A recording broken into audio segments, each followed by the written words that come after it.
All right, so this is the Unit 4 test. So number 1 says for a system of equations, y equals x plus 3 and y equals negative x, draw the axes, graph the system, then circle the solution, and then write the solution as a coordinate pair. So this one was actually pretty tricky when it was on the quiz. So we have to realize here that this is going to be our y-intercept for the first one. So we're going to start at 3. And our slope is going to be 1x. So we're going to go up 1 and then right 1. So we have to first draw the axes. I know I have to start at 3. So something that looks kind of like this might be okay. Thinking that might be pretty good. And we'll see. We might have to change it. Again, if we want to graph it in our graphing calculator first, that might be a better choice. But we're going to start at 3. And then we're going to go up 1 over 1, up 1 over 1, down 1, back 1, down 1, back 1, down 1, back 1, down 1, back 1. We'll make our line. So for the first ones, this is what our line looks like. So we've graphed the first one. For the second one, it says y equals negative x. Remember, that's the same thing as negative x plus 0. So for this one, b equals 0. This is negative 1. So this time we're going to go down 1 to the right 1. So we're going to start at 0. And then we're going to go down 1 and to the right 1, down 1, right 1, down 1, right 1. And we can go backwards. So that would be back and up, back and up, back and up, back and up. And so there we go. So that would be our second one. All right, so we have our 2 right there. So draw the axes, graph the system. We did that. Circle the solution on the graph. The solution is where those 2 things cross. So that would be right there. So that's where those 2 cross. So we've accomplished that goal. And then write the solution as a coordinate pair. So I was very careful in how I graphed it. So I can actually read this answer from the graph. I can tell that this is going to be at negative 1.5 in the x and up 1, 1.5 in the y. So because I was so careful in graphing that, I actually have the answer right away. Again, if you want to graph it in your graphing calculator, you can totally do that. So we have x plus 3 and negative x. So x plus 3. Oops. And then y equals negative x. And we can see, yeah, looks right there. So we get the same graph if we graph it in our calculator. Just as a quick reminder how to do it in the TI calculator. Again, from here, we're just going to type in x plus 3. And then we'll do negative x right here. We'll graph those 2, and we can see where they cross. And again, when we want the calculator to just tell us where they cross, we hit second, the trace button with the calc menu. We're going to pick number 5 for intersect. We're going to pick the blue curve, the red curve, and tell me what the answer is. And so we get the same thing down there. So again, there's a lot of different ways that you could do it. Again, we have to make sure that we graph it by hand as well. So we have to be able to translate from the computer calculator to an actual graph. So there we go. So that's what we got for number 1. For number 2, determine whether the system has no solutions, infinitely many solutions, or one solution. So if we want to do it by hand, it looks like it's well set up for substitution. So we could plug that in for the y. So x plus 3 times the quantity 1/3 x plus 2 equals 6. From here, we're going to go ahead and distribute this. So x plus another x plus 6 equals 6. So we get 2x plus 6 equals 6. So these are like terms. We're going to minus 6 on both sides to get 2x equals 0. We can divide by 2 both sides. So we get x equals 0. That's a little bit of a weird choice, but all right. We get 0. We're allowed to get 0 as an answer. We'll take our 0 and we'll plug it right in. So y equals 1/3 times 0 plus 2. Y equals 2. And we get one answer. So we do get a solution. We get 0, 2. So that's going to be our answer. Now we didn't have to figure out the answer. We just had to find out how many solutions there were. So once we hit here, we actually know since x equaled a number, we know there has to be one solution. So we could have stopped it right here in the red. We didn't have to do anything that was there in the green. But in case you wanted to verify and find out what the actual solution was, you could.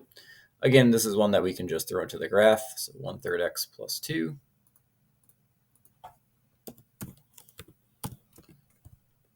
X plus 2. And then the other one was x plus y. X plus 3y equals 6. And we can see, yeah, so even though we got to 0, that's where they cross. They cross right at 0, too. So we could have seen right there that they have one cross. So if they intersect once, it's one solution. All right. For number 3, for the graph, what's an approximate solution to the system of equations? So what we're going to do is try and find out where those two things cross. It looks like they cross in this box, and that's pretty close down here. So that's pretty close to -1. It's a little bit before -1, so maybe -0.9. And then same deal here. It's a little bit before, so maybe -0.9 again.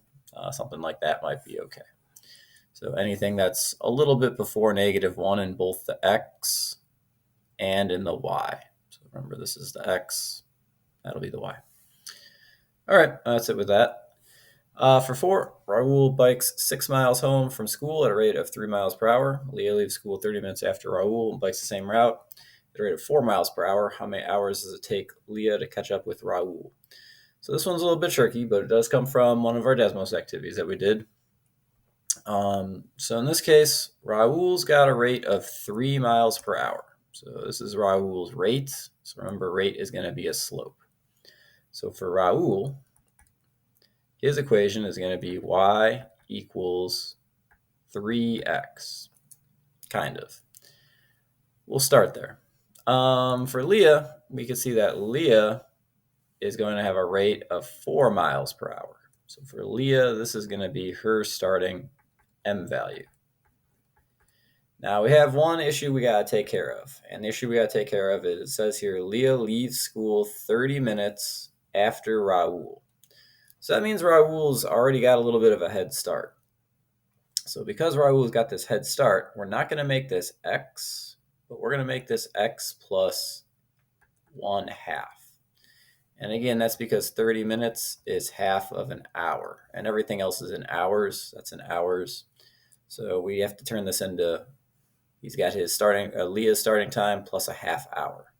So Raul's equation is actually going to be a little bit different. We actually have to distribute here. So Raul's equation is actually y equals 3x plus 1.5. Because by the time Leah starts, Raul's already 1.5 miles ahead. Because he's been biking for half an hour. Half of 3 is 1.5. So now we have our two equations.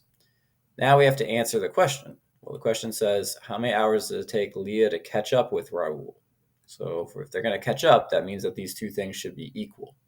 Since they're both y equalses, we can just set them equal to each other, or we can use substitution to say, I'm going to take this whole piece and plug it in for that y.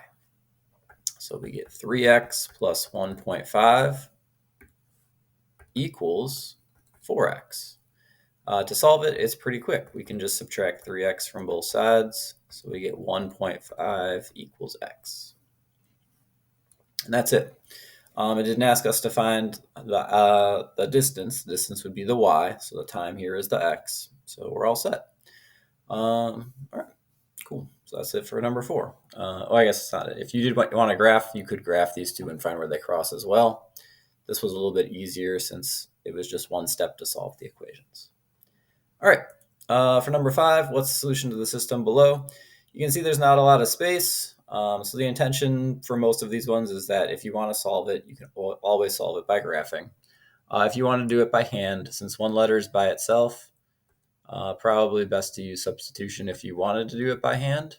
So -2x plus 3x plus 7 equals 22.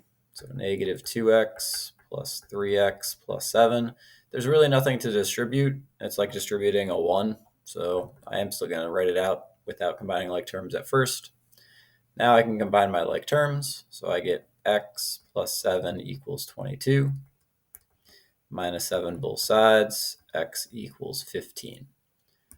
Just like before, now that I've got this as 15, we can plug it in for the x. So y equals 3 times 15 plus 7. Y equals 45 plus 7. Y equals 52. So final answer here is going to be 15 comma 52. Now again, you might be thinking there's not a lot of space here, but that's because we're going to go ahead and graph it in the calculator. So 3x plus 7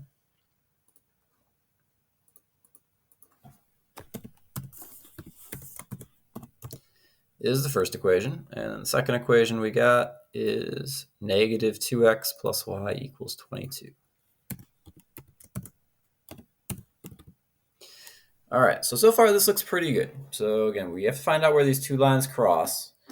You might be tempted to say that they don't cross, but they actually do. We're just going to have to zoom out a bit. And that's why it was nice to solve it by hand to see, okay, we're expecting kind of a big number. We're expecting 15 and 52. So let's zoom out a bit. And then let's scroll all the way up to where we think it's going to happen. So it's going to be right there. So yeah, looks good. 1552. That's what we got. We got 1552. So we can also solve it just with the graph. So that's kind of nice to solve with the graph. We'll throw that here. You can also do it on your TI calculator.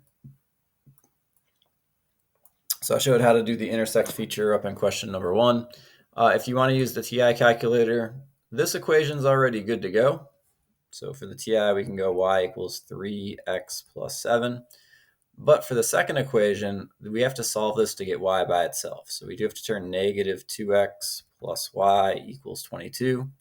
We do have to add 2x to both sides to get a second equation of y equals 2x plus 22. And we can plug both of these into our TI calculator. So if you do want to use the TI calculator, just kind of be aware that those are the two equations you'd have to plug in.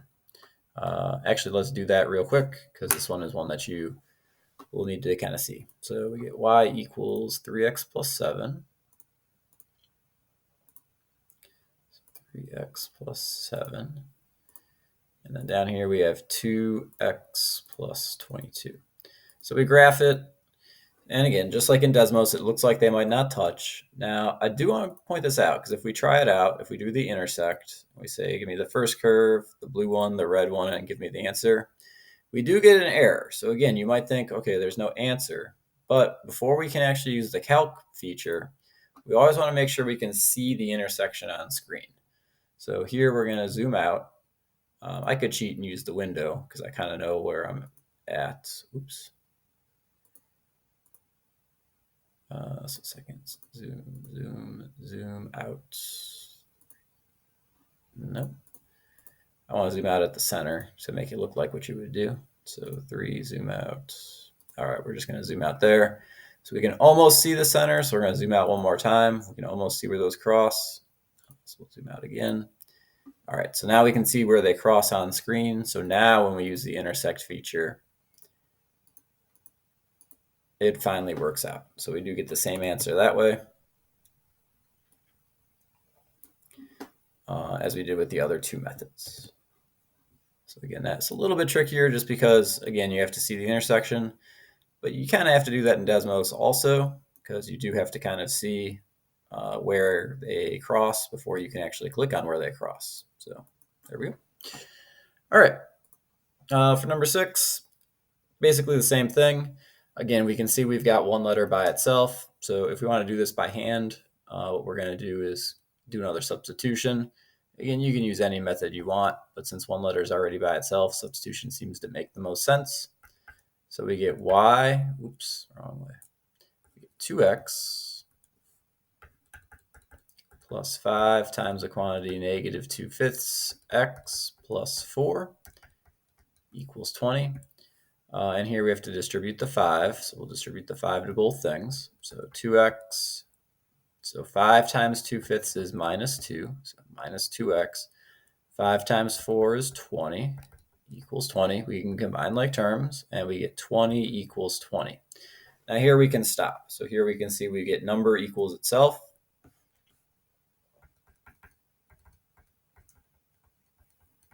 When you get number equals itself, that means you have infinite solutions. So there we go. So this one is an infinite solutions. And again, if we choose to graph it, which we're going to see that those two lines should just go right on top of each other. So let's see what happens. Let's double check to make sure we get those two lines on top of each other. So we got 2x plus 5y equals 20, negative 2/5 x.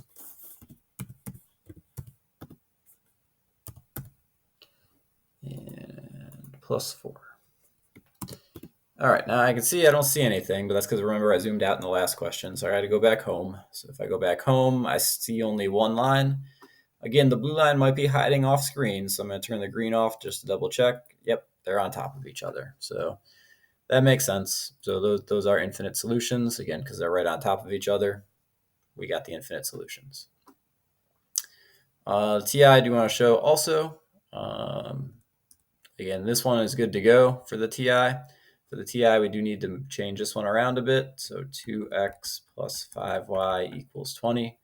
We have to get the y by itself before we can plug it in. So it's a little bit more inconvenient. Oops, minus 2x, minus 20. It's a little bit more inconvenient for the TI calculator on this specific question. But the other cool thing is when we divide everything by 5, before we even type it in, we get negative 2/5 x plus 4. We actually turn this equation into this one.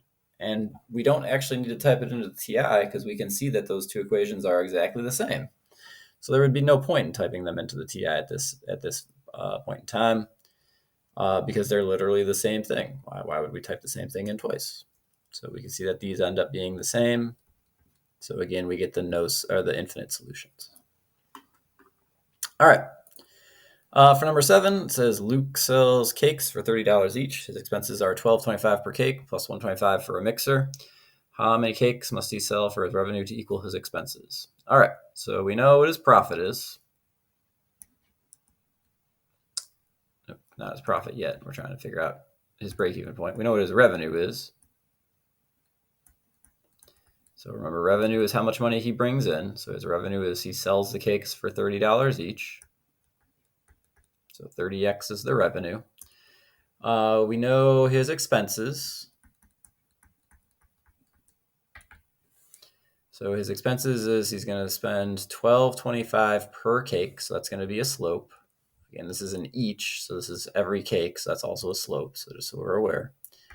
So 12.25x plus 125 for a mixer. So he's going to buy one mixer. He's just going to buy it once. Probably to make making the cakes a little bit easier. So plus 125 because he has to spend $12.25 per cake and also spend $125. Now the question asks how many cakes must he sell for his revenue to equal his expenses. So what we're going to do is set these two things equal to each other. So we're going to do 30x equals 12.25x plus 125. And then we can solve this either by hand or with a graph. So if we solve it by hand, we're going to do minus 12.25x on both sides. And it looks like we're headed towards using a calculator anyway, so maybe solving by hand is not the best choice in this case. Because we're going to get 1775x equals 125. And then we have to divide both sides by 1775. And so that looks like that's kind of a hassle. Again, we need a calculator probably for that. I'm going to use a calculator too. So we get 125. That was, I typed it too fast. Didn't read it. 125 divided by 17.75. We get 7.04. All right. Sounds good. So we got 7.04. Now, that's not a number of cakes. So we have to decide if we're going to round it to 7 cakes or 8 cakes. But the problem is if he only sells 7 cakes, he doesn't make enough money. So we have to actually move this up to 8 cakes. So in this case, the answer is going to be 8. because we know 7 is not enough. So we need to pick 8 as the answer. All right, so there we go. I'm a little suspicious about this number, so I am going to solve it with the graph as well. So I know my revenue is 30x, so we're going to come up here and we're going to put in 30x. And then the other one, 12.25 per cake plus 125 for a mixer. We're going to graph it. I'm going to do zoom standard because, again, I want to get back to what it would normally look like. And again, I don't see those two things crossing. So I'm going to zoom out. Well, you know what I'm going to do? I'm going to mess with the window real quick. I'm just going to make the y go up to, I know I'm starting at 125, so let's make the y go up to 200. So I can manually actually change what I want the graph to look like. That looks pretty good. Still a little bit off screen, so I got to zoom out once. So we're going to zoom out. All right, so there's where the cross is. So we'll do second, calc, intersect, blue, red, guess. Oh, no, yeah, okay, it was 7.04. So there we go. Now, again, the cool thing that we can see is if we sell less, because remember the blue is the amount of money that we make, we can see that the amount of money we make, the blue is always less than the red until we hit this point. So again, that's why we couldn't pick 7, because we wouldn't make enough money. The blue is less than the red. So we would have to jump up to one more cake. If you want to even double check it, we can hit second and make this cool table. I don't know why I'm up at 13, but this will actually tell you for all the cakes how much money he makes and how much money he had to pay. So 0 cakes, he doesn't make anything, but he still has to pay 125 because he still bought the mixer. So we can see at 7 cakes, it's pretty close. He makes $210, but he had to pay $210.75. So he still hasn't made enough money yet. But then once you get to 8 cakes, you can see down here, now he made $240 and he only spent $223, so he finally made a profit there. So this is kind of cool, so I'm going to put this on the screen too. I mean, it's a little bit different than a table, than a graph, but we saw the graph in a lot of other questions. So there's a really cool table to show right here. This is where we start to actually make money. If we subtract those, we'll get 17. So we're actually making $17 there. All right, pretty cool question, but that's for number 7. For number 8, what's the solution to the system? Again, you can just graph it if you want to graph it. If you want to solve it by hand, since the x's and y's are on the same side, this looks like a good one for elimination. And nicely, the 2x and the minus 2x, if we add those, they're just going to straight up cancel out. So they're just going to go away right away. So I think this is a good one to do by hand. We get 9y equals 90. 100 plus negative 10 is 90. Divide both sides by 9. You get y equals 10.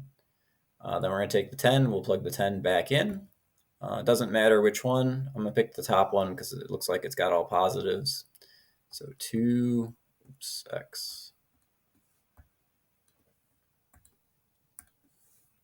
So 2x plus 6 times 10 equals 100. So 2x plus 60 equals 100. We can minus 60 both sides. 2x equals 40. Divide both sides by 2, x equals 20. So here I'm going to be careful because remember we always want to go x and y. So the answer to this one is going to be 20 and then 10. So x always has to come first. Again, if we want to graph it, we can graph it. 2x plus 6y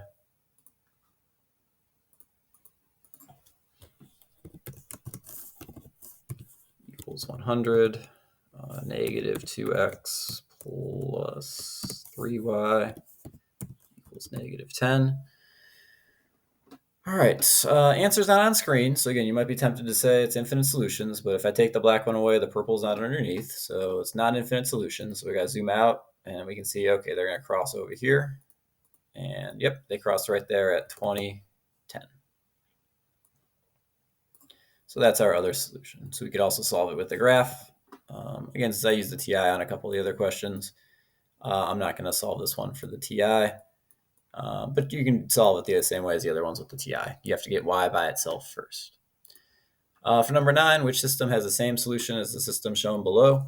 Again, we had some trouble with this one on the quiz, so we want to make sure that we know what's going on here. So we want to know that when we multiply an equation by a certain number, that's going to be an equivalent system. So what I want to do is just check to see which ones are being multiplied by the same numbers. So here I'm going to get a little bit intelligent here, and I'm going to look at these last numbers. So I got -2, and I got -2. Since those are the same, that means that these have to be the same. That's not the same as this, so A can't be right. Again, if I've got -2, that's got to be the same as 3x plus 6y, so it can't be that one either. All right, if I look down here, if I look at the 3, oops, I don't want to do that in blue because we're going to change ideas. So if I look at the 3, here the 3 is the same, so it can't be this one because that's not the same as what we have in the original. So by process of elimination, it has to be this one. So then we ask, okay, well, why is it that one? Well, it's that one because if I want, I could multiply this top equation by 2 and get 6x plus 12y equals -4. I could multiply this bottom equation by -1 and get -5x minus 2y equals -3. So that works out. Is that a good choice? Probably not, because as we can see, if we add those up together, nothing's going to cancel out. But it is a choice. You could do that. It is something that is allowed to be done. So there is somewhat of a reason, and that is if you want to do things in more than one step. So here, if we multiply this bottom one by -1, now we can see that these are already negative, so we could just multiply by the negative and then multiply by a positive number. Would we do that in math class? Probably not. But if you were programming a computer, you may want to do that because you may want to check in 2 steps that you can actually add it up versus doing it all in 1 step. All right, so for 10, what's the solution to the system? Again, we can just graph it if we want to graph it. If we want to solve it by hand, this is one where if we try to add them up, it won't work. So we're going to take this 2, and we're going to multiply the top by 2. We're going to take the 4, and we're going to multiply the bottom by the opposite of that. So we're going to multiply the bottom by -4. Now, there are better numbers to pick, but this is the way that we did it in class. So I'm going to do it this way. Just be aware that there is a faster way to do this one if you want to use the elimination method. So 2 times 4x is 8x. 2 times -2 is -4y. 2 times 8 is 16. We got to do the same thing with this one. So -4 times 2 is -8x, which is perfect. That's what we want to do, is have those cancel out. -4 times -7 is -28. -4 times 20 is -80. So again, the whole idea here is we want these x's to cancel out. So -4y plus -28y is -32y. 16 plus 80 is 64. Negative. We can divide both sides by -32. And we'll get y equals regular 2. And once we get the y, we can plug it back into either one. Again, the top looks like it might have easier numbers to work with. So I'm going to go with the top. Kind of questionable. You can pick whichever one you want. Doesn't really matter. 4x minus 2 times 2 equals 8. So 4x minus 4 equals 8. So we can add 4 to both sides. So 4x equals 12. Divide both sides by 4. X equals 3. So we get our answer of 3, 2. So if we want to do it by hand, that's probably one of the ways to do it by hand. Like I said, there are better numbers you could pick to make the question a little easier. Always want to double check, so we're going to double check with the graph. No point in not getting the points for this one. So 4x minus 2y equals 8 to 720. 2x plus 7y equals 20. I'm going to go home, and then right there, yeah. So they connect at 3, 2. So again, we can just get that one with the graph as well. Again, you're always trying to find where these things cross. This is probably like the 4th or 5th question where we could have just thrown it in the graph. So as long as you're willing to throw it in the graph, as long as you're willing to double check things, again, you may not have to do any of this work. You just have to know how to get the answer. All right, number 11. So the price of 6 slices of pizza and 4 drinks is $17. Price of 4 slices of pizza and 6 drinks is $18. How much does 1 drink cost? So probably easiest to just make one of these X and one of these Y. So I'm going to make the pizza X, and I'm going to make the drinks Y.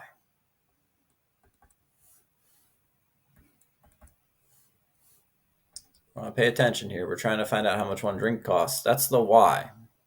A lot of people on the quiz pick the wrong choice. They did not pick the grapefruits, they picked the oranges. So we do want to make sure we're actually solving for what we're solving for. We need to make sure we're reading the question.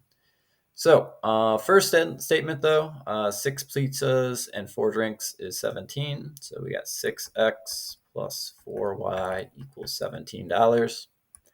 Second says 4 slices of pizza and 6 drinks is 18. So 4x plus 6y equals $18. And then we just have a regular system of equations. Again, if you want, you're more than welcome to just throw that into the calculator and make the calculator do it for you. You can just graph them and find the solution. If you wanted to solve it by hand, again, we see we've got the 4. So just like the last question, I'm going to choose to multiply these by 4. And just like the last question, there is a more efficient way to do this. So 24x plus 16y equals 68. We're going to take the 6 and multiply the bottom by -6. So negative 24x minus 36y equals, we got 60, and 48 is negative 108. So we add them up. When we add them up, the x's cancel. We add these up, we get 20y. We add these up, we get negative 20y. We get negative 40. Divide both sides by negative 20. And y equals regular 2 again. Okay, that's kind of cool.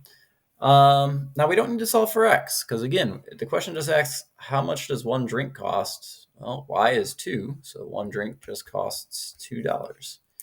So solving it by hand actually got rid of the problem a lot of people had on the test where they picked the x value instead of the y, since when we solve it with elimination, we get y first. So that's it. We're already done.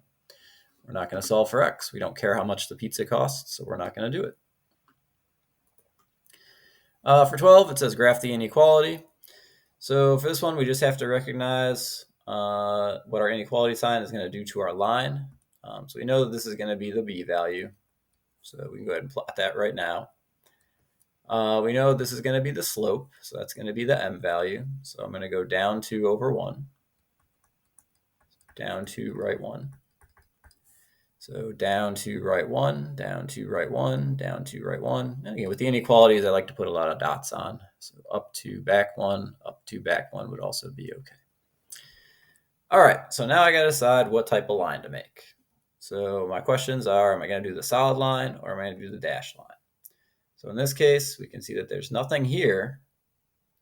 When there's nothing there, we're going to do the dashed line, because anything that's on the boundary does not count as an answer. So we got the dashed line. And then the last part we got to decide is we got to decide if we're going to shade up or shade down.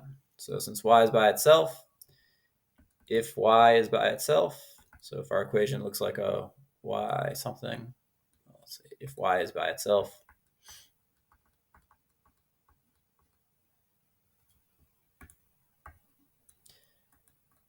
here we go, itself on the left, then we can just use our regular rules. A greater than and a greater than or equal to are going to be shade up, and then a less than or equal to are going to be shade down.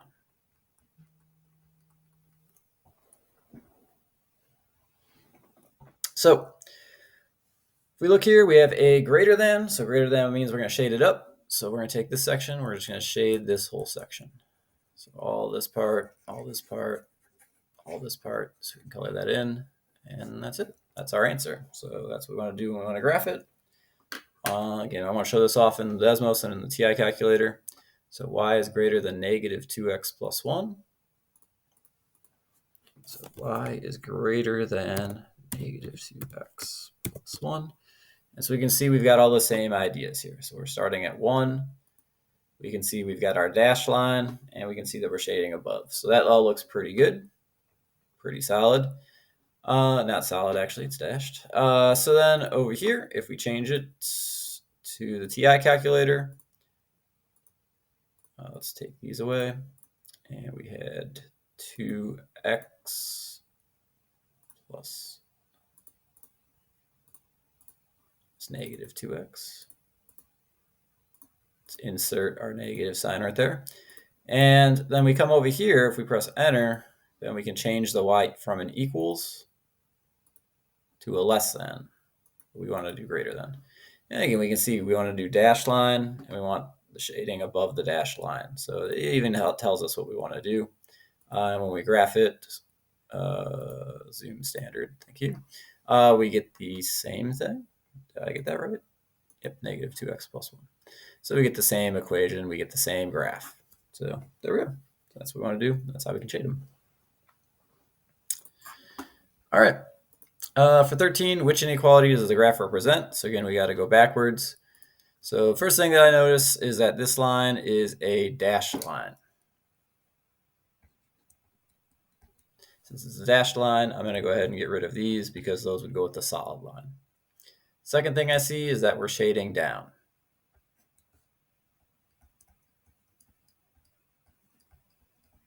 So that means that I want to have a less than or a less than or equal to. But again, we said because of the dashed line, we don't really want the or equal to. So I'm going to pick the one with the less than sign, which is going to be A. And that's it. There we go. All right. For number 14, on the graph of an inequality, the area above a dashed line through points 5, 9 and negative 3, 9 is shaded. Which inequality does the graph represent? So we want to kind of think about this. If we were to graph these, so we got 5, 1, 2, 3, 4, 5, 6, 7, 8, 9. So we got a point at 5, 9. We got a point at negative 3, 9. So if I want to connect those with a dashed line, so we want to do a dashed line, and we want the area above to be shaded. So this is kind of what our graph looks like. So if we get the equation for the green line, that's just normally just going to be y equals 9. So we can start with y equals 9. Or if we want to do y equals mx plus b, we could kind of go the whole way and say this is 0x because the slope is 0 plus 9. And then we can make our alterations. So because it's a dashed line, we're going to have no little equal sign. So because it's a dashed line, we're going to have one of these choices. And because we're above, where does it say above? Because it's above, we have to pick the greater than. So we change this to y is greater than. 0 times x is 0. And we just have 9. So there we go. That's it with that one. All set. Just remember if the numbers were a little bit flip-flopped, we could get an x instead of a y. So just kind of be aware that that's also an option. All right, in the graph of an inequality, the region to the left of a dashed vertical line through the point 4, 0 is shaded. What inequality does the graph represent? So again, here we want to think about this one. So we're going to go to the point 1, 2, 3, 4, 0. And we've got a dashed vertical line. So we have another dash. So again, we're going to pick from one of these two. And it says to the left. So that's going to be this side over here. So we have to kind of construct the inequality from the words. And then this is a vertical line. This is one of the x equals ones. So again, if we're thinking back to unit 2, we would start, this boundary line would be at x equals 4. But then we have to change it. So we know it's going to be a dashed line. So we know it's going to be either the less than or the greater than. And we have to remember the less than is going to go with left, and the greater than is going to go with right. If you think back to unit 1, that's what we did in unit 1. So since we're going to the left, we want x to be less than 4. That's our answer. And that makes sense. These are the numbers that are less than 4 over there on the number line. Like 0 is less than 4, so that makes sense. For 16, we have to graph the system. So our system here, we've got x minus 3y is less than or equal to 6. X plus y is less than negative 4. So this one's already going to be super tricky, because if we want to do this by hand, first thing we'd have to do is get y by itself, and then we can actually graph it. So I'm going to go through it, but I'm guessing most people are just going to choose to graph it using their graphing calculator. For the first one, we start with x minus 3y is less than or equal to 6. So what we need to do is get the y by itself. So I need to minus x both sides. So 3y is less than or equal to negative x plus 6. Then I need to divide everything by negative 3. So I get y. And now again, I got to be super careful, because since I'm dividing by a negative sign, the inequality has to flip. So again, we did that in unit 1, so we have to remember that our negative signs are going to flip. We get x over 3 minus 2. So that's our first one. So for our first one, we'll start at 2. And this is the same thing as 1x over 3. So we're going to go up 1, 1, 2 over 3. Down 1, 1, 2, 3, back 3. That's all the points that fit on there. I know it's going to be a solid line this time. So we can go ahead and make a nice little solid line. And I've got a greater than, so I know I'm going to shade up. So we can shade up as well.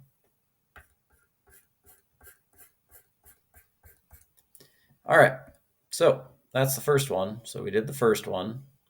Now we got to do the second one, but again, it's not in the right form. So what we need to do is we're going to need to subtract x from both sides. So minus x minus x. So we get y is less than negative x minus 4. But the nice thing is now y is all totally by itself, so we can actually go for it. So we get negative 4 as our starting point. And we've got negative x. We're going to go down 1 over 1. Or we're going to go up 1, back 1, up 1, back 1, up 1, back 1, up 1, back 1, up 1, back 1, up 1, back 1. Now we see there's no little equal sign. So here we're going to make a dash line. And we've got y is less than. So since we got a less than, that means we need to go below that line. So that means we're going to shade this section. So we can leave this as the answer. We also know that the final answer is going to be this part right here that's double shaded. So this in the black is going to be the final result. So the black is the final answer. And looks like we're good to go. I'm going to throw this into Desmos, because again, I'm guessing most people are just going to throw the initial thing into Desmos. I don't blame you. That's probably the best way to do this one, to make sure it gets done quickly.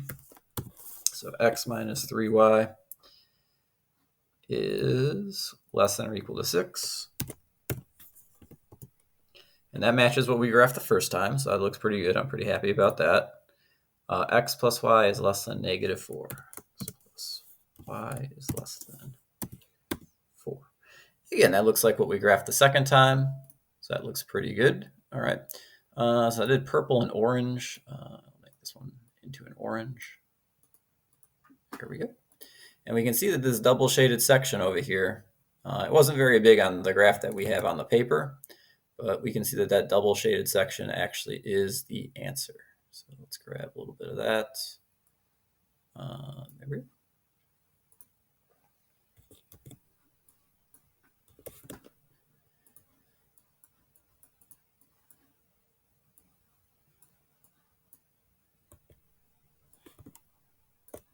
All right, we'll kind of put that off to the side over here. I might cover up some of it, but again, we can kind of see that that graph matches with the graph that we made. So we've got our solid line shaded above, we've got our dashed line shaded below, and then the answer is where those two sections intersect.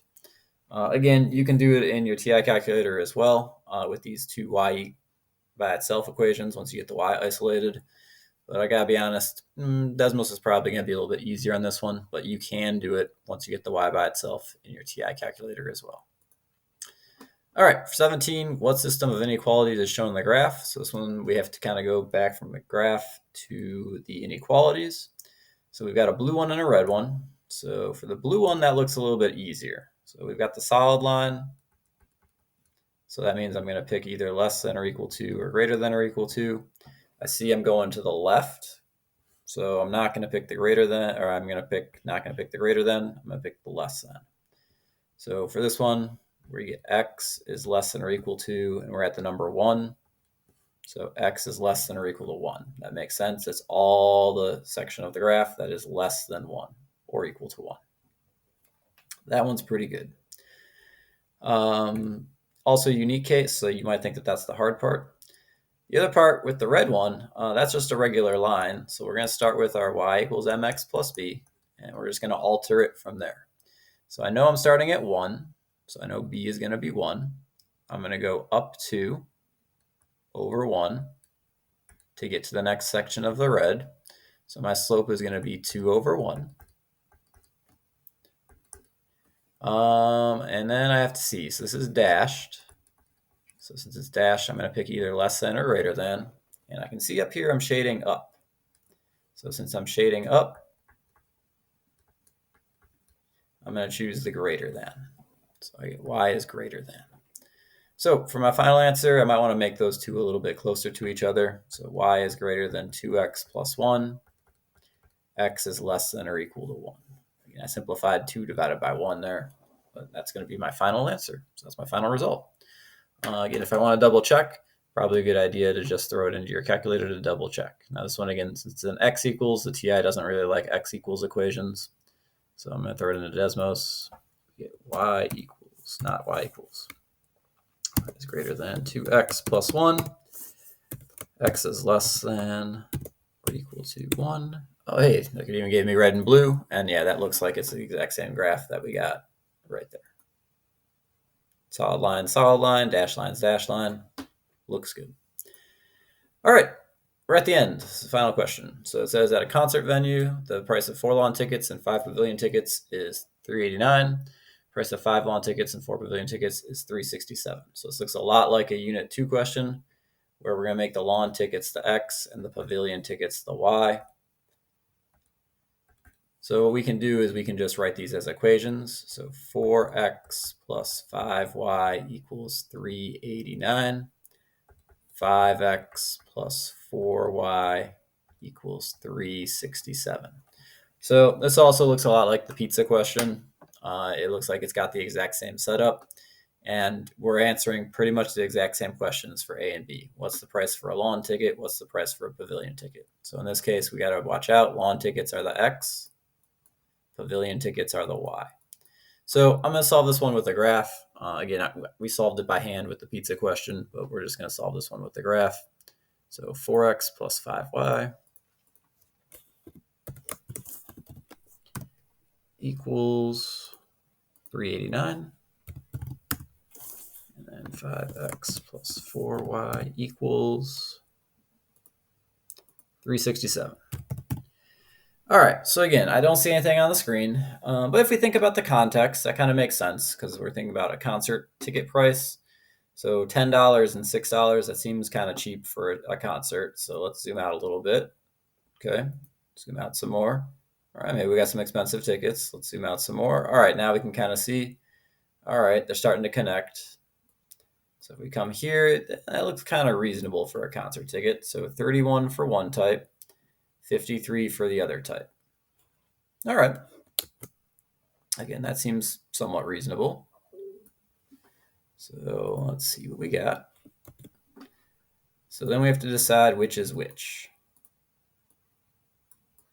So in our question, we decided we were going to make the X.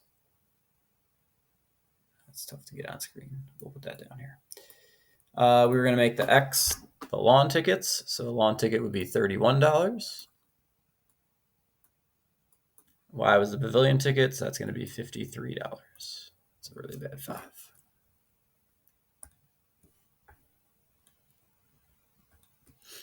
So 53.